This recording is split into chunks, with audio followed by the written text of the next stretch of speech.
국정원 요원이 블랙 요원이라고 합니다. 그러니까 2명이 네팔에서 숨졌다라고 하는데 기사가 약간씩 다릅니다만 MBN은 지금 탈북 경로가 막혀 있으니까 탈북 경로를 뚫기 위해서 갔다가 그 산사태로 숨졌다. 한쪽은 경호에 대한 문제, 그러니까 어떤 특정 요원 블랙 요원 명단 유출 사건으로 그 정보망을 다시 구축을 하면서 네팔에 투입된 그런 그 특정인에 대해서 경호를 하려다가 지금 숨졌다. 이렇게 약간씩 좀 다른 기사가 나왔습니다.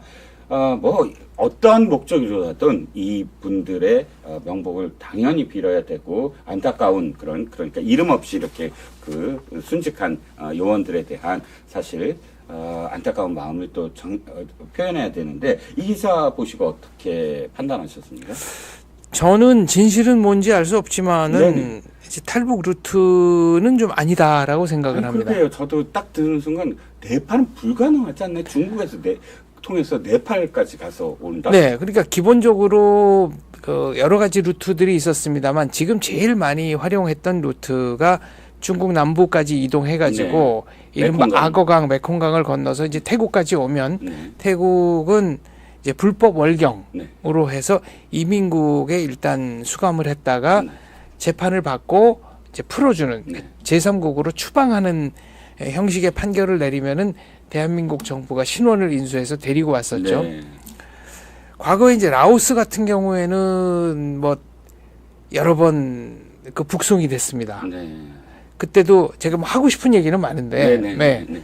현재 한국 대사관 측이라든가 뭐 등등등 네. 아무튼 그래서 그 10대 소년 소녀들 90명인가가 와서 우리들이 왔으니까 구해주세요. 그리고 언론에 보도까지 됐는데 저런. 다시 북송된 사례도 있고 그리고 라오스나 베트남 같은 경우에는 그래서 현실적으로 뭐 경유를 할 수는 있습니다만은 루트로는 잘 쓰이지 않고요. 과거에 이제 몽골 루트들이 좀 많이 쓰였는데 네. 영화 크로싱 같은 경우도 몽골 루트거든요. 옛날 만들었죠. 그렇죠. 사인표 씨가 네, 주인공으로 나왔던.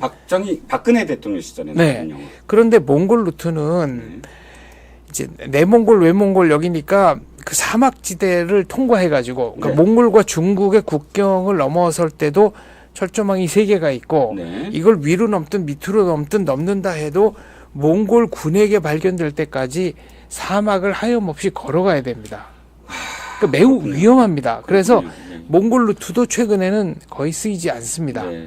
그런데 몽골 루트에 비하면 네팔 루트가 상식적으로 훨씬 더 위험하지 않을까라는 게 제 생각이고요. 그렇죠. 두 번째는 과거에 이렇게 탈북 루트들을 많이 개척하고 쓰일 때는 중국 내 이동이 지금보다는 비교적 수월했습니다. 근데 지금은 안면 인식 기술 개발이 됐고 신분증도 완전히 전자화 됐기 때문에 과거처럼 공안의 눈을 피해서 중국 남부까지 그러니까 베트남, 라오스 뭐 이 접경지대까지 이동하는 게 지금은 사실상 매우 거의 불가능합니다.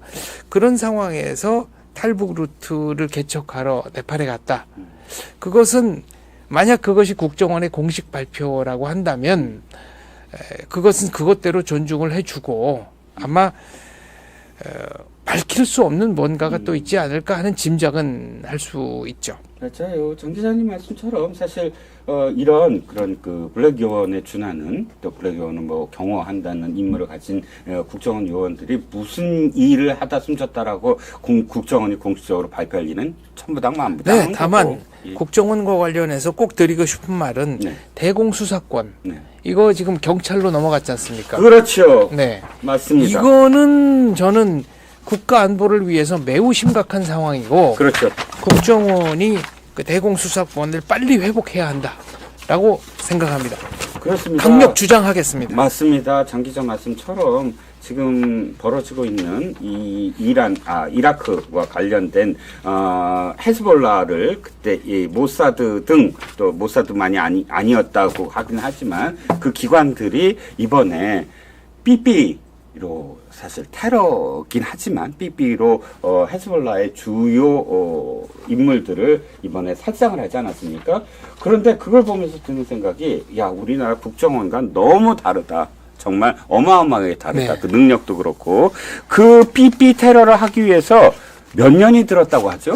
거의 5년 이상 들었다고 하더군요. 그렇죠. 아예 공장 뭐 인수를 했든지 세웠든지 그래가지고. 네. 해서 그러니까 전혀 헤즈볼라가 눈치채지 못하게 원래 대만 회사 등등을 통해서 그걸 하려고 했는데 그 대만 회사인 것처럼 위장을 해갖고 공작원을 아예 심어서 수년간은 그냥 일하게 하는. 그러니까 완전히 속이는 그런 작업들을 이스라엘의 공작 기관들이 했다는 거 아닙니까? 그 예를 들어 네. 누군가가 대한민국을 허무려고 한다. 네네. 이런 사람들까지 우리가 용납할 수는 없는 거 아닙니까? 그렇죠. 대한민국을 허물 자유까지를 우리가 용납할 수는 없는 거 아닙니까? 맞습니다. 아무리 우리가 자유주의 국가라 하더라도요. 맞습니다. 그런데 지금 김정은이 무슨 이제 북한은 완전히 다른 나라로 생각해라. 네. 우리는 남쪽과 다른 나라. 두 국가로 가겠다 이런 얘기를 해서 이게 마치 평화 우호 선언인 것처럼 생각하시는 분들이 많은데 계신데 네네. 노동당 규약에 보면은 폭력으로 대한민국을 허물겠다는 거를 아직도 유지를 하고 있습니다. 그렇죠. 완정이라는 표현 혹시 들어보셨습니까? 김일성이 한 네. 표현이잖아요. 네.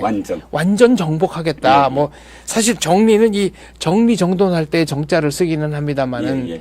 그러니까 우리나라를 완전히 침공해서 자기네들 것으로 적화통일하겠다. 적화통일에 두 글자로 줄이면 완정이죠. 그렇죠. 그리고 이제 대한민국의 일부 극소수 주사파 이분들이 크게 착각하시는 게 있습니다. 네. 이분들은 만약 남북 통일이 된다고 하면은 그러니까 북한 주도의 통일이 된다고 하면 절대 그런 일이 있어서는 안 되지만 네. 만약 그런 일이 있다고 한다면 자기들이 크게 대우받을 걸로 생각하시는 것 같은데 절대 그렇지 않습니다. 그렇죠. 제1 숙청 대상입니다. 그렇습니다. 그리고 대한민국 정부라는 타이틀이 붙어 있는 한 어떤 정부가 들어서더라도 북한 입장에서는 타도의 대상이지 공존의 대상이 아닙니다.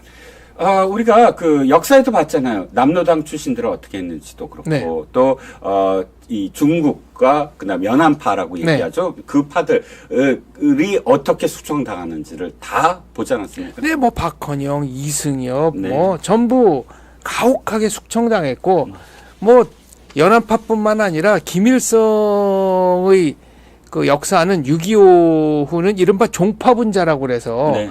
북한 내에 자기와 조금이라도 생각이 드는 다른 정치 세력을 가혹하게 숙청한 역사죠. 네, 그렇습니다. 자, 국정원에 가면 이름 없는 별들을 기리는 탑이 있습니다. 즉 이렇게 순직한 분들, 네.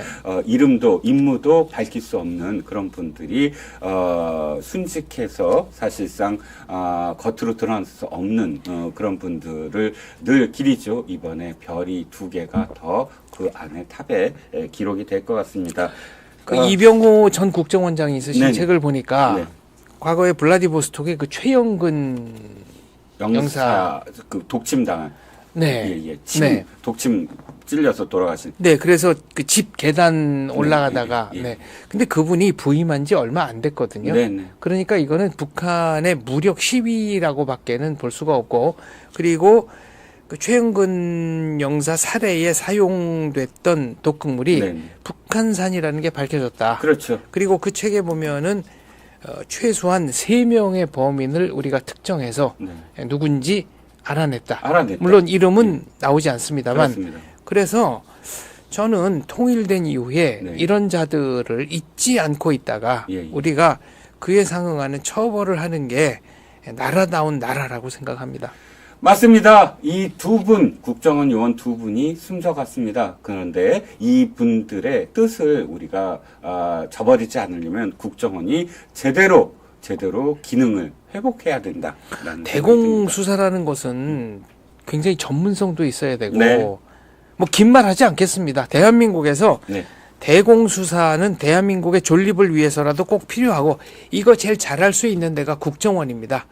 그러면 국정원이 대공수사권 회복하는 것이 맞습니다. 네.